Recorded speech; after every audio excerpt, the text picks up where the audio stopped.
Live from the Kings County Distillery Studios in New York City, it's the Hospitality Hangout podcast with the restaurant guy and the finance guy. We've got our whiskey on the rocks ready. It's 5 o'clock somewhere, Jimbo. And I encourage everyone at home, if you've got a cocktail, grab it because you're going to need it. We got a great podcast. Jimmy, take us. Let's get with it, baby. Yeah, I got to say, Jimmy, a fun afternoon. And for avoidance of any doubt, it's not 5 o'clock here. Doesn't mean libations may not be consumed. Somewhere. Oh, it's definitely 5 o'clock somewhere. It's just not 5 o'clock here. All right. I want to welcome you all much more formally. And thank you for joining us on the Hospitality Hangout, a hospitality-focused podcast where the founders, Branded Hospitality Ventures, share their insights and bring technology and innovation leaders that are making things happen in the industry we love. My name is Jimmy Frischling, otherwise known as the finance guy, and I'll reintroduce my brother, my partner, Mr. Michael Schatzberg, also known as the restaurant guy. And thanks for that kind introduction, Jimmy. And for all those listening, you can call me Shatsy. Jimmy, we got an incredible show. So before I get to it, though, Jimmy, because we've got a great guest and a great episode. Last night, Jimmy, I couldn't sleep. I couldn't sleep a wink.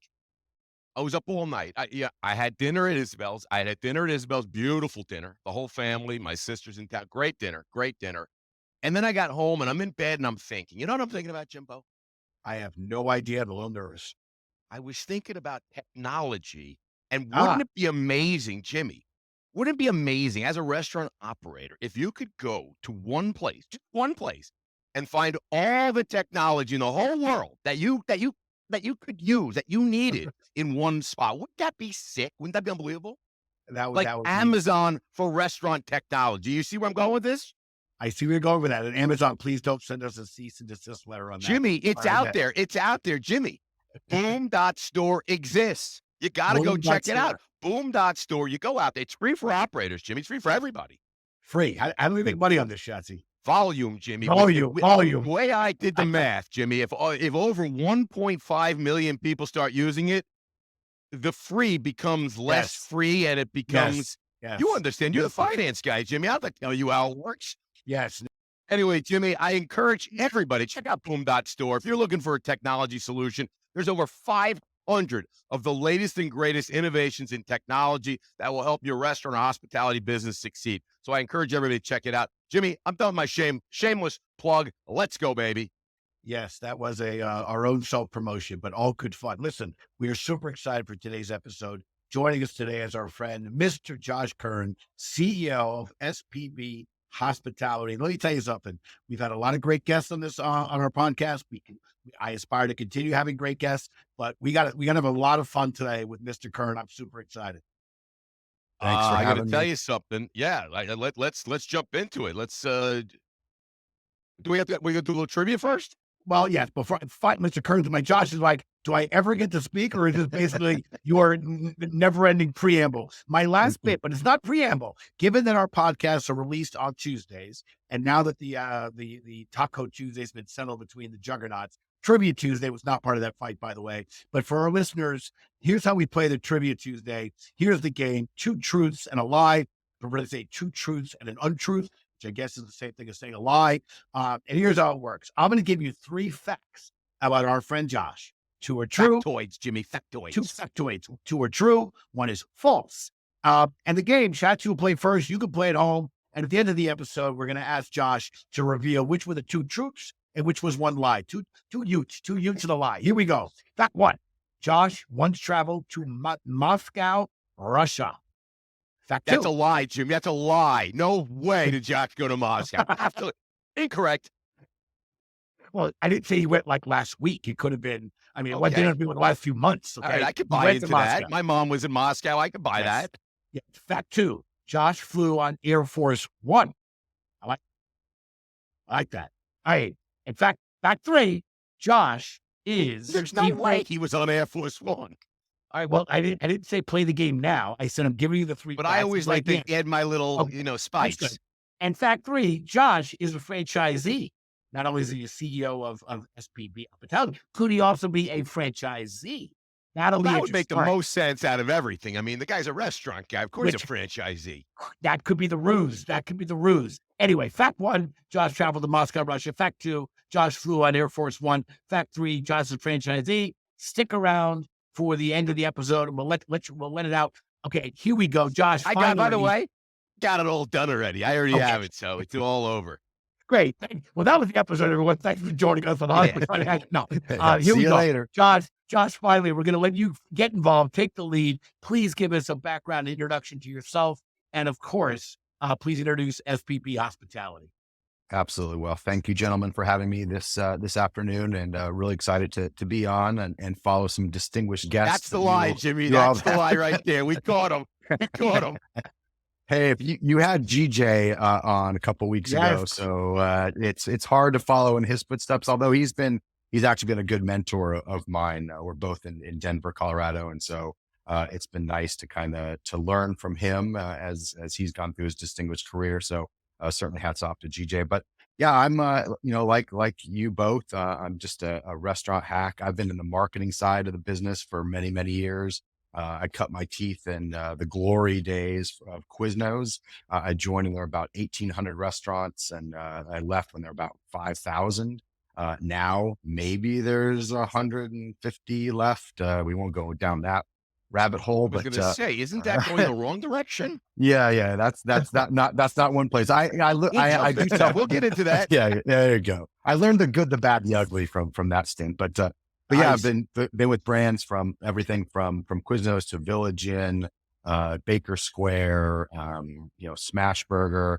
We started Live Basil Pizza, Tom's Watch Bar, and so been part of those distinguished brands. I worked on the franchisee side of things for Outback out in California, for the largest franchisee for Outback, and now with SPB Hospitality. Hard to say, you got to spell hospitality all the time, but it started out as steak, pizza, beer, as we were just penciling out, going through some challenges of one company to the next.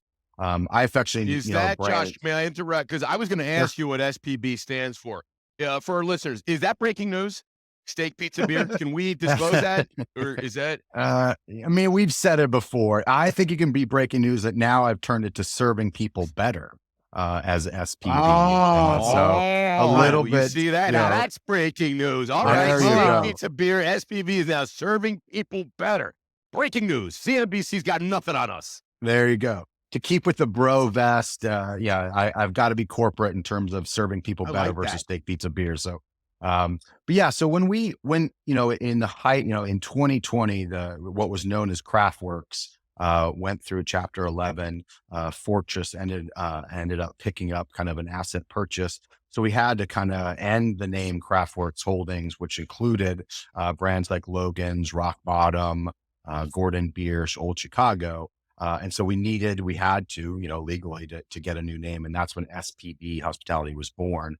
And that's what we are today. So I've been with what is known as these collection of brands, really since November of 2018, and have seen a lot. We got through the pandemic, through Chapter 11. We since have acquired J. Alexander's and Stoney River in terms of some brands we picked up to the portfolio. So now we're about 16 brands, about 590 restaurants, including Krystal now. And we're about, just over $1.5 billion in revenue. And so it's is that billion with a B? With a B, a big B, yes. So Jimmy, Jimmy. Well, now, I mean, that's over $1 billion. That's unbelievable. Listen, I got to tell you, I appreciate everything you just shared. We're going to take a deeper dive into everything that's going on over at SPB, serving people better hospitality, formerly known as CraftWorks. Also, there were a whole bunch of other names. But before we do, let's take a really deep dive. Let's go back. Josh, let's take a 1994. You're basically a United States senator. You're basically a senator. So you're a senator of the United States of America. And then you're like, you know what? I don't want to be a senator. I want to go to Quiznos. You go to Quiznos. And so tell us how you go from being a senator to Quiznos to Smash Burger to becoming SPB. I mean, because that's unbelievable. Just for the audience, it's legislative aide at the U.S. Senate is what Jesse meant to say. Yes. Basically, Jimmy, it's the same thing. He's basically a senator. Just trying to help.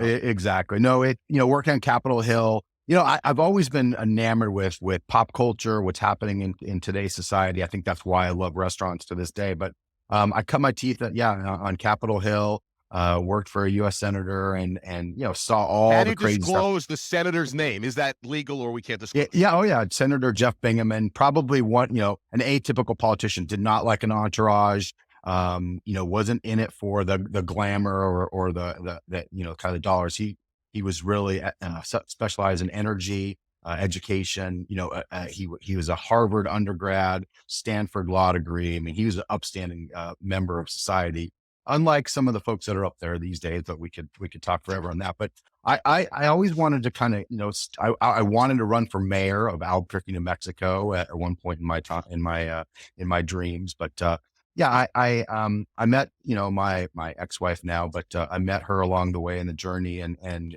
she ended up going to Michigan. She was a reporter for a Fox affiliate, and then we came back to Denver. And at that point in time, I knew that I had to get out of politics. I knew that you can't make money in that world, and so Quiznos came a calling, and it was got a something senator that, from New Jersey. Seems like she's doing very well right now. well, yeah, I mean, I got a gold bar bars in right his here. hair. He's got, yeah. So I don't know. I think you do pretty. I think he's fine. Get off politics. Get off politics. Exactly. Yeah. I won't even mention Hunter Biden and his, yeah. So Quiznos, I mean, the journey I started, really as, what I, before, in between that gap, I was with an advertising agency, and I was doing a lot of product placement in movies with Coors Light. And so Quiznos wanted to do that. So they recruited me in, worked on that. I eventually became VP of marketing and was handling kind of all, the basics in terms of what we're doing. At that point in time, it's $100 million advertising budget. We actually, I was part of the team that was responsible for bringing the Sponge Monkeys to life. And so, that is something where they were, basically singing rats.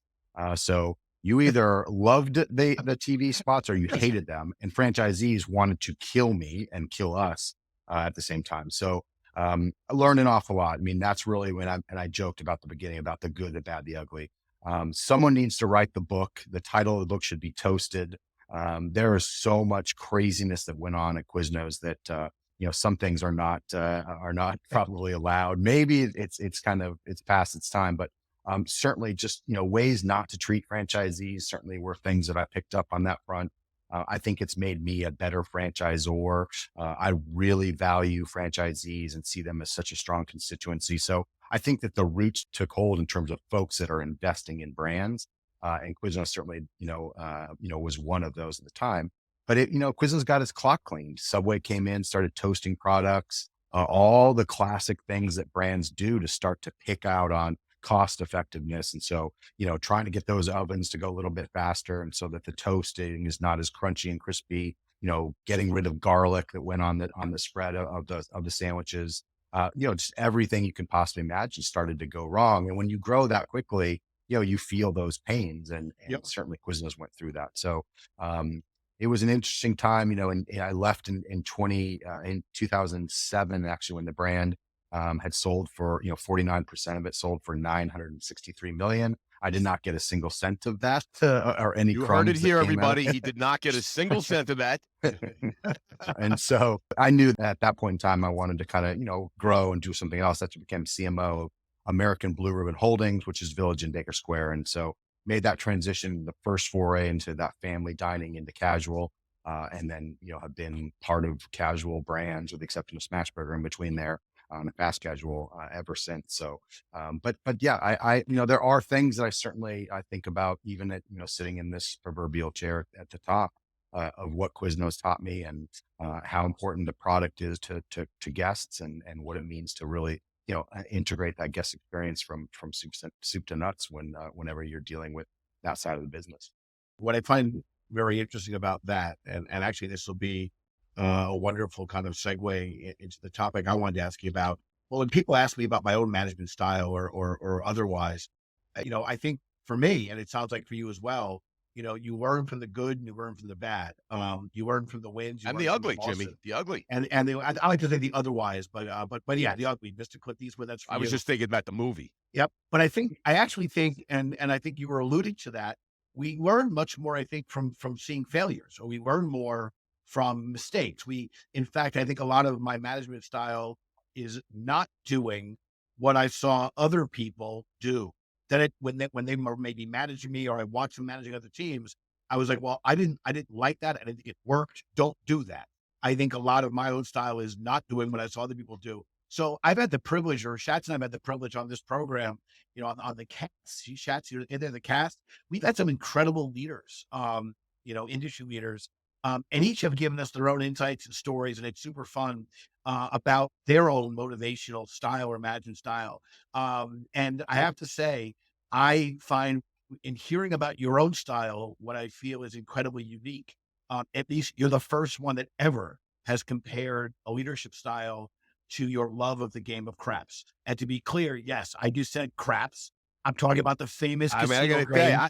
I can't wait to go to Vegas with Josh and hit the crab stable Now, because that's our game, Jimbo. yes, and there's always action, there's noise, and look, a lot of people talk about the game of poker, particularly from a competitive and strategic thinking, where there's only one winner. But in the game of craps, there is the opportunity for people to win together. So The I whole love it, table's a winner. and that's why the action in the casino. So before we go down this entire podcast into the game of gambling, why don't you share a little bit more about kind of your in it together leadership strategy and kind of maybe how your love of game of craps kind of contributed to the in it together. Yeah, no, I mean that it's a good point, and it's it is that camaraderie. So it's everybody kind of all in. There's been conversations that you can have while you're still playing the game. It is kind of everyone in together. I mean, sometimes the foil is the person that comes in that's going to go the opposite direction on the point. Which Never like that sometimes person, Josh. exactly. That person's got to go. But then that builds up because everybody starts to get mad at that individual, and and for me as a marketer, I'm not in when it comes to the numbers, it helps me in terms of knowing and figuring out, well, okay, what are the odds on that? So there's the numbers piece that comes along with it. But on the other side, it's that full interaction and just being kind of present in terms of a game that's not some solitary. So certainly can relate to that. And I am a people person. I am a very empathetic leader. I lead from my heart. And so, there certainly is that kind of, no one really is a loser. I mean, you can lose a lot of money in craft sale, but at least it's something that you come away with a little bit of a positive, aspect to what's been happening. So, I do love that particular, gaming apparatus, and, I've lost a lot. I've won a lot. But Josh, I always tell people, when you go to Vegas and you see those incredibly large, gorgeous casinos with chandeliers and bars and room, they don't just generally build those on winners. Absolutely. Absolutely. Yep. But listen, I appreciate a lot of that. losers for sure. Yeah, a lot of losers for sure. But I got to tell you, we do have a great time at the Grab Stable. I hope you don't lose too much over there. But next time we're in Vegas, we'll definitely hit that together. I want to change gears a little bit. You talked a little bit about marketing, and you have a lot of experience in marketing. I think you come from the marketing background. After you were senator, you got into the whole marketing at, I think it was J. Walter Thompson, a well-known, one of the biggest in the world at that time. Old school, yep. But I also noticed that when we talk about it, certainly some of the guests that we've had on and just the people we know in the biz, a lot of marketing or CMOs. I look at John Payton. We spoke to Jimmy and I just a week or so ago, CEO of Dime Brands. He was the CMO at Starwood. Rob Lynch over Papa John's. He was CMO over at Arby's. Jen Schuler at Wetzel's. She was the CMO. Where was she the CMO? I don't remember, but she was a CMO somewhere. She was a CMO before she was the CEO. Before, and so what is the what kind of skill set do you think it is that so many folks that are the marketing folks are kind of transforming into the CEO folks? I mean, a lot of times you saw that the CEOs come from the financial kind of side of things, and now you're kind of seeing, at least in the hospitality space, a lot of the CEOs that we're seeing are coming from the marketing side. Yeah, I mean, I think, I don't know if the pendulum started, kind of, it certainly is fast forward in the past, 18 months, 24 months. I don't think that anything that, the crazy COVID world had any impact of that, but I do think marketers, we certainly touch, every part of the business, and you can really kind of encapsulate everything in guest experience. And nowadays that's touching the tech stack. It's not only driving awareness and traffic and building sales, but you got to make sure, that operations is in the loop, and that you have, a deployment team that is pushing out these different elements. You got to understand contracts with, numerous entities. You have to know how to, AR, AP, what's cash flow. So I do think that just as marketers have grown in their responsibility, that certainly, translates to, making this transition. It's been, for me, somewhat easy, if you will, coming from a CMO to a CEO. I have a fantastic CFO that really, It's just if one I letter make change. It's really easy, yeah, right? exactly. It's You don't easy. have to refill your cards. Exactly. That's the big piece. But use whiteout.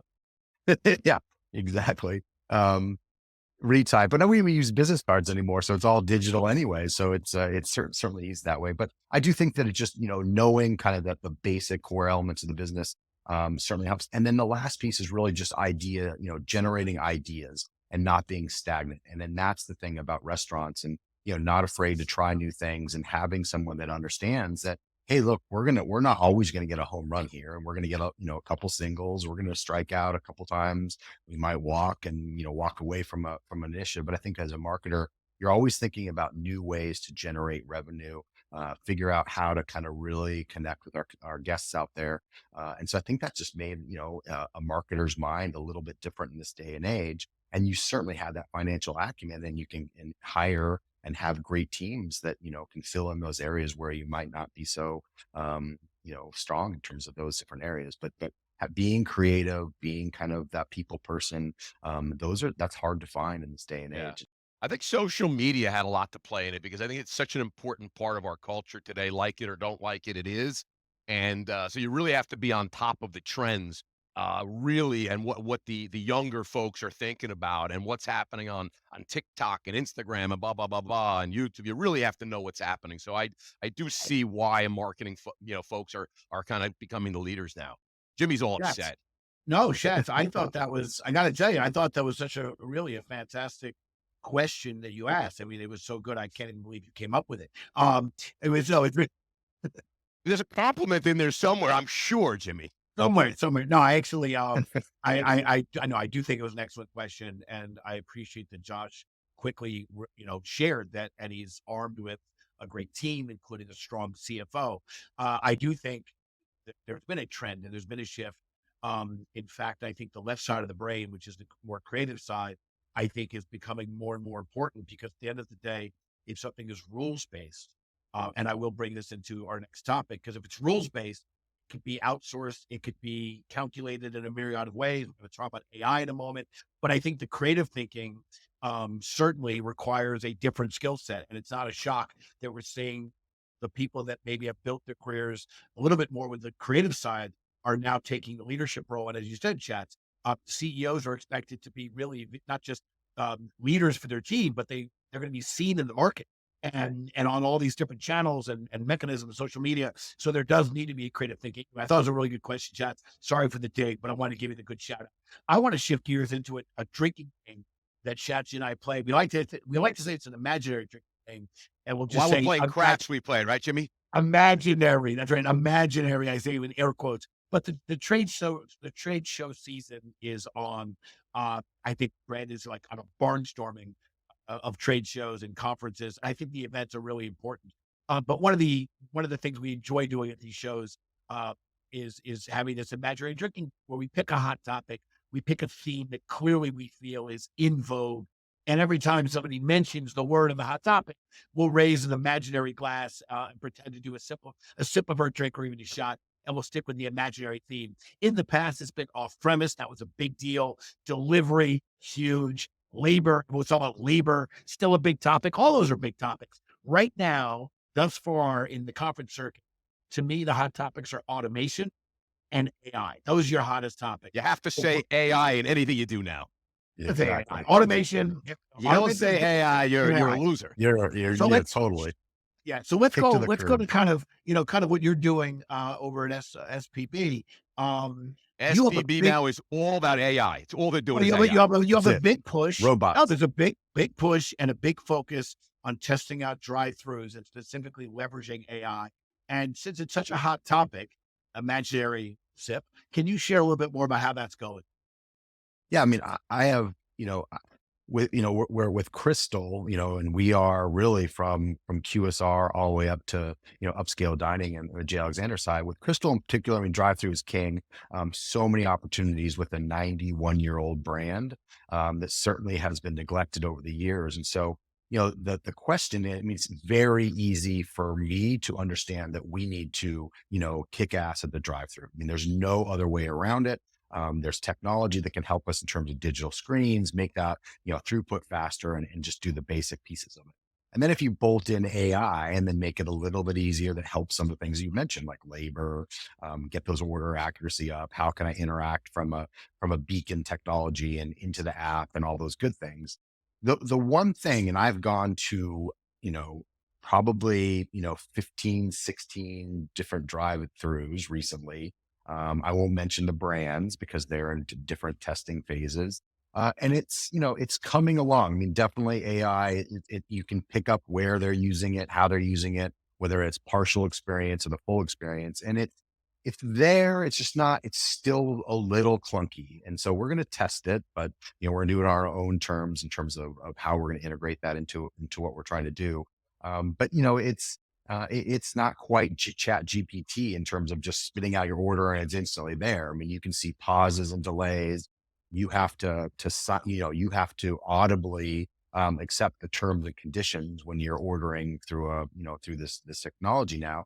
And so that's another little barrier out there. And then you look at kind of, who are our guests that are coming through those drive-throughs. So yes, I think it will be a great tool. It's still a little bleeding edge in terms of what I expect from a consumer and that full transaction. But we will test and it's coming along. Like you mentioned, I mean, every, couple days you see an advancement or something that just changes. So as we invest in kind of the basic infrastructure of getting better screens, we do make sure that we can bolt on or use cloud technology to push down those new elements as they kind of get a little bit better in the marketplace.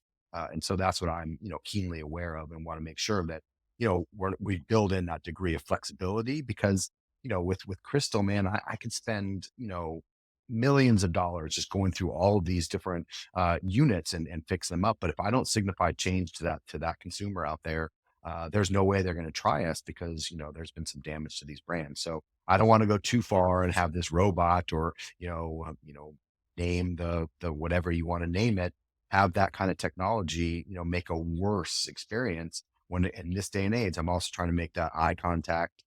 We've all come out of COVID, blah, blah, blah, but at least that human interaction, I do think is vitally important when it comes to restaurants. And that transcends into J. Alexander's. Man, I want our, champions, as we call them, our folks that are front lines they're looking at our guests. That's part of the experience. And so how do I learn a little bit from J. Alexander's, sprinkle that magic into a Krystal experience? And I think that's the game changer at the end of the day. Yeah, I love it. I love it. Let's change gears a little bit. I got to tell you, as restaurant guys here in New York City, Jimmy and I have worked as bartenders. I think Jimmy's been a dishwasher. I know I've done that. I worked the fry station. Jimmy's had all the jobs. I've had all the jobs. We own and operate a bunch of restaurants. I think a question I always get from folks that wherever I am, whether it be my friends here or just people I meet, is, boy, that's a tough business. I say restaurant. Oh boy, that's a tough business. And I would say, look, is there an easy business? Boy, that's a tough. But I know, but that's a really tough business. And I know that's a really hard business. And it is. And I always say we're in New York City and we have Boy, New York City, that's a really tough place to have a restaurant. It's even a tough business and a tough place to do business. And you talk to people that never come into New York because it's so hard. But this is what we know. We've been here for 30 years of running restaurants. For you. When you look at yourself running and operating restaurants, you've been doing it a long time. What do you find the biggest challenges are for you? And what do you think do people just automatically say it's just such a tough business? I mean, I love the business. It is a tough business, but I suspect when I talk to other people in other business is tough too. I don't think there's an easy business. So why do you think everyone thinks that? And what are the challenges that make this such a tough business? And I mean, I know what they are, but for our listeners that are just, what do you think it is? Yeah, it's interesting. I think recently that's been coming in, and maybe that's just a byproduct of media, inflation, cost of goods at a grocery store, and then they've been comparing, contrast that to restaurants, the prices that all restaurant entities have had to take. So I think there's just been that hyper focus in terms of wow, there's all these things between, delivery and third-party fees and inflation and labor. And so I think it just kind of became in vogue to really, look at restaurants from that standpoint. But I still think that the most complicated piece right now is the buying power. So it's the supply chain initiative. We see these spikes that are, all over the place. And so that piece is always a challenge. And how do you scramble to, can we raise prices again? Do we do it surgically? Do we take a percent increase across the lines? How do we make money when we're talking about, this percentage fee that's going through the third party systems? And as that's going down, where are you going to make up that revenue in the back end? So I just do think that piece is just, supply chain in general. We just actually got out of a meeting before, we hopped on, what's happening in steak prices and the cattle herd is definitely lower, and it's going to only impact what we're trying to do in Q1 of next year. And so those prices are going to spike. And I've got, Logan's Roadhouse that's very, middle America, very value conscious. I've got to compete against Texas Roadhouse is the juggernaut in this category. And I can't raise prices, too much, but I've still got to make profit. So that's been the trickiest part about like where we sit in this day and age. I think that's why people have just been saying, "Hey man, how do you survive when you got all these different variables?"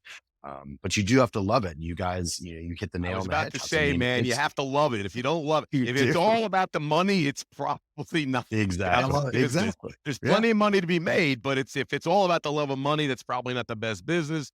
You really do have to love hospitality and love making people happy. Right. No, And building restaurants you, is even more difficult. Like, I mean, we are opening a new J. Alexander's in Annapolis, and man, like it's such a pain in the ass to get permits nowadays, to get better contractors everything is inflated in terms of what we have to pay. So you've got all this capital that's going out the door before, a guest even enters that building. And I think it's more difficult now, in just today's day and age of just getting all of those variables to line up. And then, it's, hey, got to have good food quality, got to hire the best people we possibly can, have to train them. I mean, it just goes on and on, but you have to be be a glutton for punishment for sure. Yeah. Oh, Shatz, actually, I got to tell you, I'm going to be part of your fan club today. I think you're crushing it. I got to raise my own game. You're right. It's a business that everyone says it's so hard. And it's also a business where everyone has an opinion. Everyone's going to tell you how to do why it. don't you know what you need to do with your restaurant? Josh, let me tell you what you need to do with Logan's Steakhouse if you want to. Yes. You know what you got to do? Do me a favor. Shut the F up. Yes, Don't tell me what I got to do. Okay. I think it's so interesting. On the one hand, there's recognition it's a really hard business, as you said, as are others, but it's also a business that everyone has an opinion. Everyone thinks they understand it because they project their guest experience onto it. But that's a topic for another time. But one thing I'd mention, Jimmy, on that front is that the new piece that you have are your own employees critiquing, your restaurant on TikTok. So the past, 6 months or so, you've seen, even I've seen it in some of our, they'll come in and they'll just in the alley start a TikTok and they'll criticize a guest or talk about an experience. So that's in real time and those are seen by their fans. So that's a completely new apparatus to have, your own, Yelp, if you will, on TikTok of your own kind of teammates that are talking about your brand. So that's something I got to tell you, speaking of that, I just saw someone, I was on Instagram or TikTok, but they were an employee at like McDonald's or one of the big chains. And literally they were in the kitchen with their phone. They're like, look, we don't even make our pancakes. Look at this. We buy them. They come in a bag. We just heat them up. We charge you $8. Look at this. We don't even make it. I was like, wow, that's just crazy that they work there. And they're just literally for lack of better, just shitting on the place they work and just showing how, I don't know. It was crazy to me. It's almost like I don't want my employees having a phone in there because it's like trade secrets or whatever. And that's and you'll look down and there's a million views on that. So it's Oh, why would I ever buy pancakes at McDonald's? They come in a bag and they just throw them in their microwave. It's like, why would I eat that? Anyway. That's all right. I love it. Everyone's got a phone. Everyone's got a camera. Listen, we're going to go into our one of our favorite segments, Talking Back. Shatz and I clearly enjoy bringing guests on, bringing friends on, and chatting, talking shop about this industry we love. But we learned along the way that sometimes our guest has a question or two for us.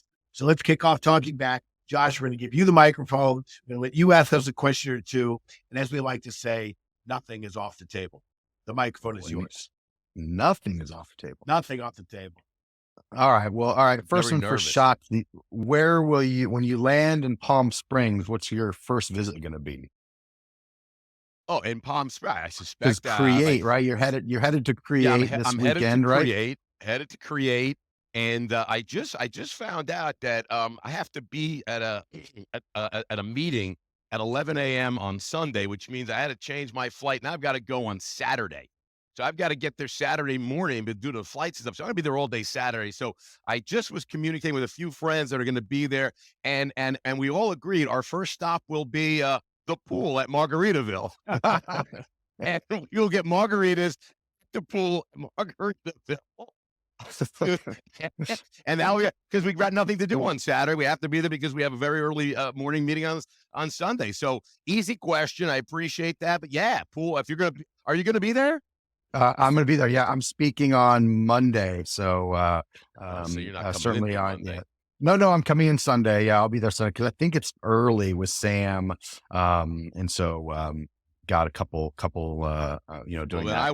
I will be with you Sunday night, having a drink. Yes, Maybe throwing some craps in the corner somewhere. There you bring go. my dice with me. And I've never been that Margaritaville, so I'm looking forward to the property as well. Well, Jimmy, so all these distinguished guests. R.I.P. to Mr. Jimmy Buffett. R.I.P. to Mr. Jimmy. There you go. Yeah, Give him definitely. a shout out. We've had a couple cheeseburgers in Paradise at some of our concepts in Florida, which has been it's been good to kind of at least get that out there. But Jimmy, a serious question, and you've had a lot of many guests on. You're on the business side of things. Where do you see pricing? I mean, is there elasticity in the marketplace to continue to raise prices? Is there where's that proverbial ceiling, and who's going to win, who's going to lose out there?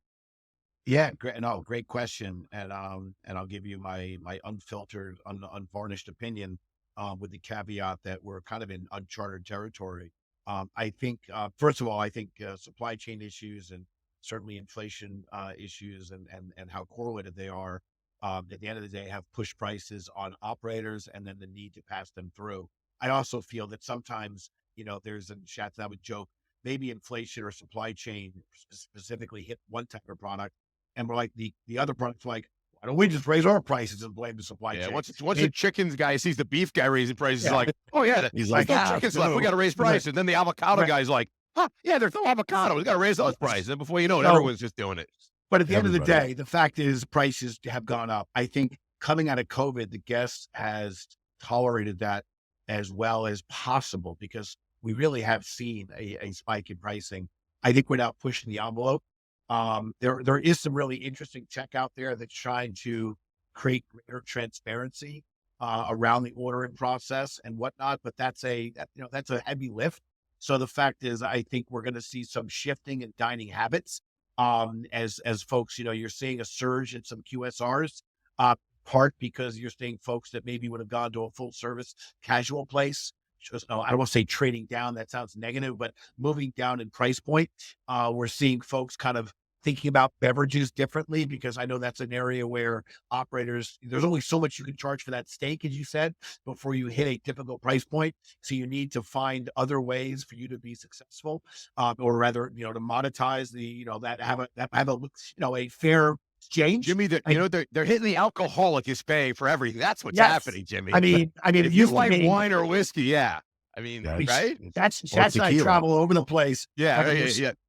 Oh, and bottled water and the mocktails, and just you're seeing a big push to allocate those prices or raise the price on the beverage side. But I'll tell you, Josh, to your question, I think we're hitting a breaking point.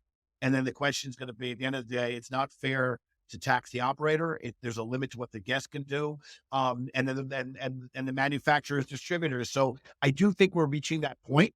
The guests will be responding with their wallet by where they now spend their dollars, how they go about doing it, and where they cut back. But at the end of the day, I do think we've hit that tipping point, because the prices continue to go up, and I'm now hearing from guests more and more that they are going to really rethink. They're dining out and they're ordering in and the cooking and yada, yada, yada. But I just think from what I hear, Jimmy, is everyone in the entire United States is going to be taking Ozempic very shortly, which will inhibit all of their need to eat. And they are going on strike. So they're just all going to take Ozempic and no one's going to want to eat anymore.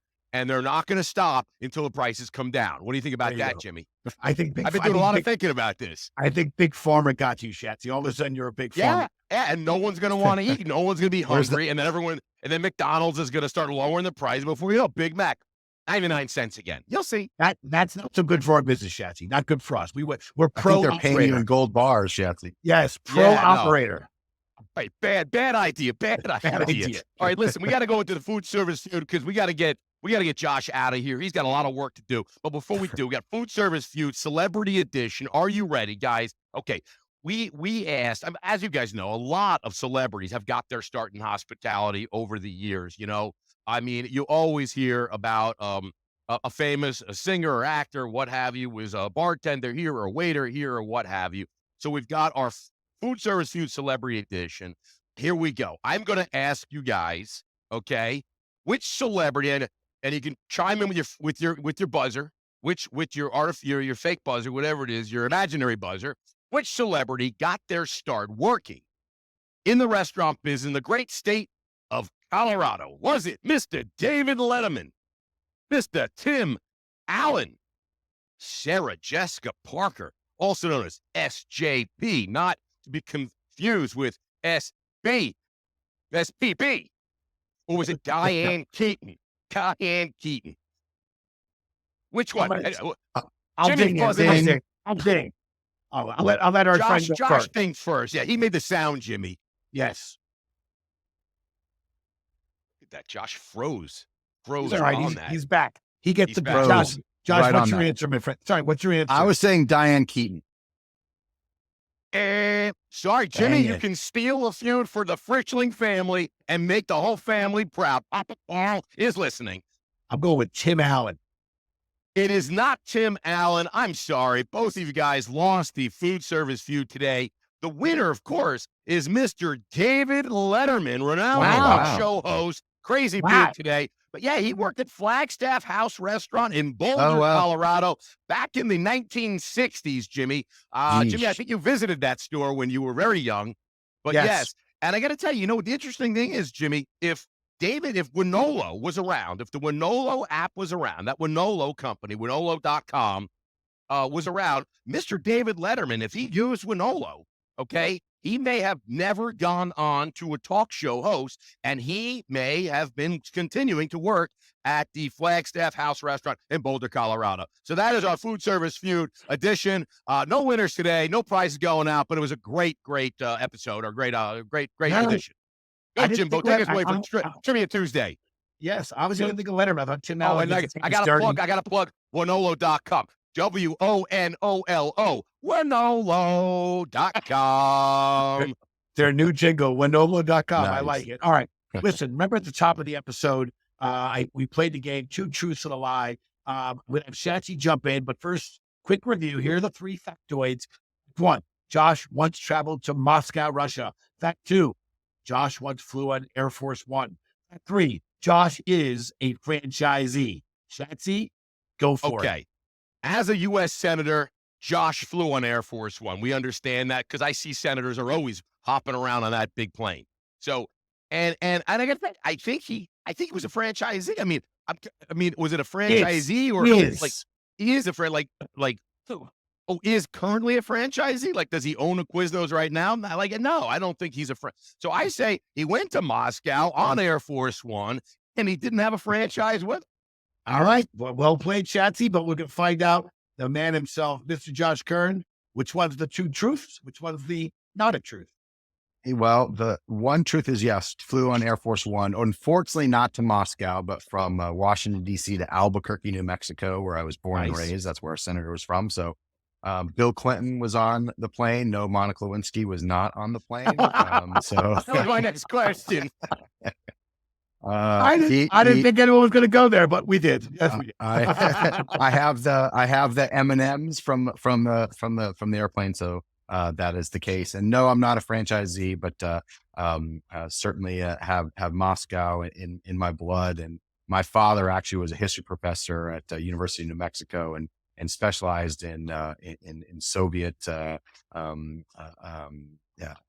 affairs, if you will. And my middle name is Karl, Carl, affectionately after Karl Marx, because that's what he wrote a Nice. book on, is Karl Marx. So interesting history when it comes to where I've been and what I've been up to, for sure.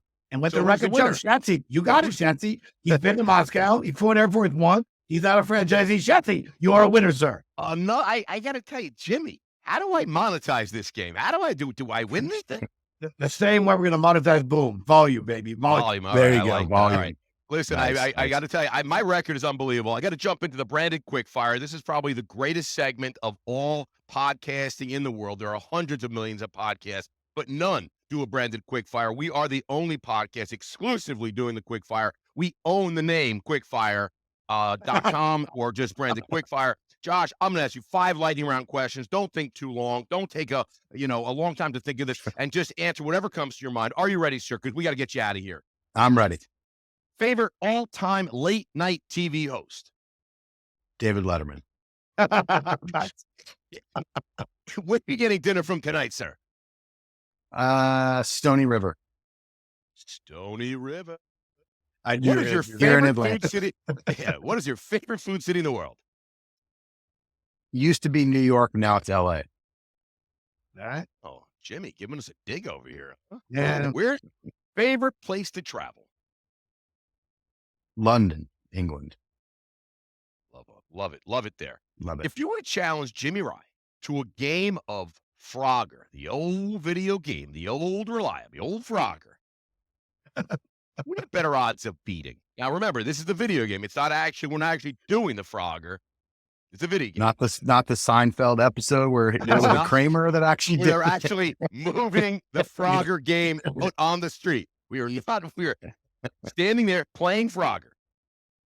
I think I could beat you because I could distract you, get you in a conversation, and you take your eye off the screen. Why does everybody think I have ADD? What? Yeah, exactly. What? What? I remember every day. Yeah, What's your you answer? probably would. I would lose interest in Frogger, and I would move on. I'd be like, dude, they got Pac-Man over there. Asteroids, Jimmy, they got asteroids. Galaga.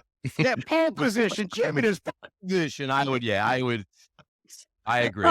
Yeah. I generally always lose on that one there. But all right, Yes. Jimmy, take us home, man.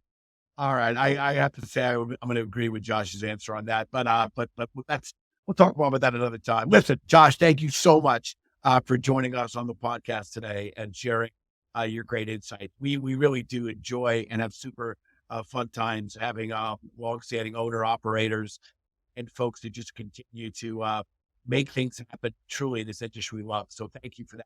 We appreciate everything you're doing with SPB, and we continue to cheerlead and want to be an ally to you any way we can. For any of our listeners who want to get in touch with Josh directly, we're now PG veterans of casting. So we no longer give away our guest contact information. That was a season 1 faux pas. But if you email the podcast team at podcast@brandedstrategic.com, we'd be happy to make an introduction. And I do have Josh's cell phone, Jimmy. I got it when we were at Prosper. Yeah, it's a season 1 rookie move. We don't do that anymore. What if people have real questions for Josh? And then we'll And you did, and Schatzy, you did make a great connection, and that did cross the finish line. So thank you. Oh, for nice, that. excellent. Thank you for that. Yes. That was awesome. We That was a love- very funny story. Very funny. we love connecting our friends and our community. It's a super fun thing for us to do. And to our listeners, we really always want to thank you for tuning in. As Shatsy said, I think he put an inflated number on it, but we do know that there are a lot of podcasts out there, and the fact that our subscriber base just continues to grow each and every week, every month, we just feel very fortunate. So You know we'll keep why? working You know hard. why? Because it's people like Josh Kern. That's Yes. why, Jimmy. There it is. It's people like There you go. Josh. Let's There you double go. his pay. Let's double his pay for Serving this people episode. better. Serving I people better. I agree. love that. I agree. Jimmy, I love take us that. home, and I got All right. a few last words.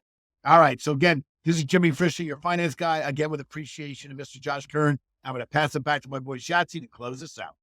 I got to say, if you haven't signed up already, we have a newsletter every Saturday morning. It is called the Hospitality Headline. Go to hospitalityheadline.com. Jimmy writes a beautiful piece. We've got a lot of other very talented and phenomenal people contributing, but it's the Hospitality Headline.